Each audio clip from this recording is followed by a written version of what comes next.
In order to properly configure your automation, you must really ensure that your lists are configured in compliance and with your departmental policies and CBAs, collective bargaining agreements. You may already have a couple of these lists. However, the lists are often something that a consultant can help you make. Just real quick, when I'm referring to lists, I mean vacancy and staffing strategies lists. That's the list I'm referring to. But many organizations already have the list to work from, but just aren't sure how to automate them, and that's a big deal. So if you hire someone, if you hire a consultant or someone to help you, make sure they don't change the list that you already have directly. You don't want them to change it right in there directly. They should initially review for functionality to make sure your system runs smoothly. If a list does need to be changed in order for the automation to work properly, the best policy is to keep the list as is and just make a copy of it.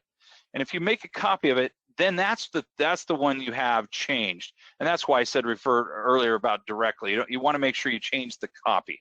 This process really implores good quality control for your success. That's really what it is. Some of the modifications needed maybe to ensure the CBA and departmental policies compliance.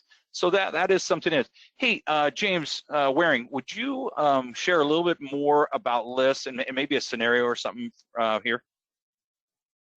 Yes.